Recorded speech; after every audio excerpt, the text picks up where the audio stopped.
నిన్న మా బండి సంజయ్ గారు, అదేవిధంగా మా ఈటెల గారు ఒక ప్లేస్లో కూర్చొని పెట్టి వాళ్ళకి కాంప్రమైజ్ చేపిస్తున్నారు. అభయ్ పాటిల్ గారు, ఇంకా మా డాక్టర్ లక్ష్మణ్ గారు అందరు కూడా వీళ్ళందరూ ఒకటైతేనే తెలంగాణలో భారతీయ జనతా పార్టీని ఇంకా మనం స్ట్రాంగ్ చేయొచ్చు. ఆ ఒక మంచి ఆలోచనతోని అందరు కూర్చున్నారు, మంచిదే. కానీ ఆ ఇద్దరు వ్యక్తులు ఒక్కటైతే తెలంగాణలో మన బీజేపీ గవర్నమెంట్ వస్తుందా నేను అడుగుతున్నా. ఈ ఇద్దరు ఒక్కటే ఉన్నారు, ఇద్దరు ఒకటే ఉన్నారు. ఓకే, కొద్దిగా మనసులో కొన్ని క్వశ్చన్ ఉండొచ్చు, కొన్ని బాధలు ఉండొచ్చు, ఒక్కటైనారు, చాలా మంచిది. కానీ ఇవాళ భారతీయ జనతా పార్టీలో చాలామంది సీనియర్లు, అధికారులు, సీనియర్ కార్యకర్తలు చాలామంది ఉన్నారు. వాళ్ళ పరిస్థితి ఏంది వాళ్ళ పరిస్థితి? ఇవాళ ఎంతోమంది గతంలో మున్సిపల్ ఎలక్షన్ జరిగిన చాలా వరకు కార్పొరేటర్ గెలిచినారు. అసలు ఆ కార్పొరేటర్ ఎట్లా ఉన్నారు, ఏంది మీ డివిజన్ పరిస్థితి ఏంది, ఎస్ఆర్ ఏ విధంగా జరుగుతుంది చూస్తున్నారా? నో. బూత్ కార్యకర్తల పరిస్థితి ఏంది అడుగుతున్నారా? నో. నెక్స్ట్ మున్సిపల్ ఎలక్షన్ వస్తున్నాయి, 3 మేయర్ అవుతారంట. ఆ 3 స్థానంలో భారతీయ జనతా పార్టీ స్ట్రాంగ్ ఉందా లేదా చూస్తున్నారా? నో. మీడియాలో కానీ, మీటింగ్లో కానీ, పేపర్లో కానీ మేము చాలా స్ట్రాంగ్ ఉన్నాం, 3 మేయర్ సీట్ గెలుస్తాం అని స్టేట్మెంట్లు అయితే బాగా వస్తున్నాయి. 3 కాదు, ఒక్కటి కూడా కాదు, ఆ ఒక్కటి మేయర్ సీట్లో సగం గెలిచి చూపెట్టండి అంటే ఈ విధంగా పని తీరు చూస్తే నాకైతే కనబడుతుంది.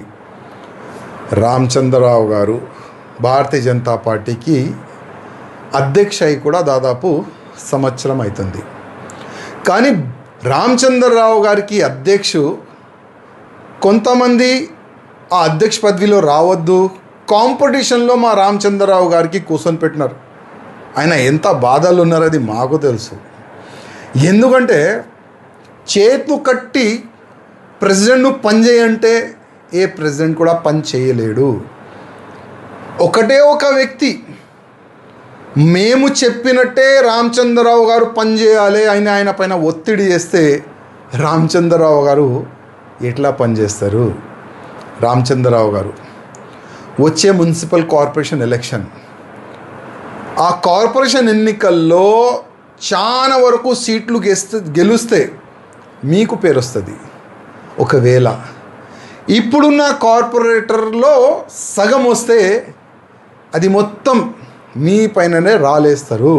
అది మీరు చూసుకోండి. అందుకోసం కేంద్ర అధికారులకి మీరు డైరెక్ట్ మాట్లాడి, మీరు చేతు కట్టేసినారు కదా వీళ్ళు, ఆ వ్యక్తుల గురించి మీరు డైరెక్ట్గా కేంద్ర అధికారులకు చెప్పండి. మీరు ఫ్రీ హ్యాండ్గా తెలంగాణలో వచ్చే మున్సిపల్ ఎన్నికల్లో మీరు పనిచేస్తేనే మంచి రిజల్ట్ వస్తుంది. నా ఒక రిక్వెస్ట్ మా రామచంద్రరావు గారికి, అదేవిధంగా మా కేంద్ర అధికారులు కానీ, భారతీయ జనతా పార్టీలో పెద్ద నాయకులు కానీ, వాళ్ళు కూడా ఒక రిక్వెస్ట్, ఒక వ్యక్తి గురించి ఆలోచన చేయకండి. మాలాంటి చాలామంది వచ్చినారు, మాలాంటి చాలామంది గాయబ్ కూడా అయిపోయినారు. హిస్టరీ మనం చూస్తే మాకు ఇష్టం కూడా లేదు, మీ భిక్షం కూడా మాకు అవసరం లేదు.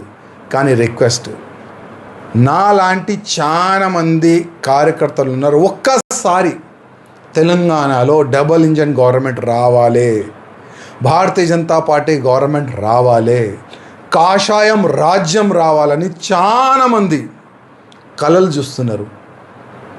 ఆ కలలు ఏ విధంగా మనము కార్యకర్తల ఆలోచనని ఏ విధంగా మనము సక్సెస్ చేస్తాం, దాని గురించి మీరు ప్లాన్ చేయండి.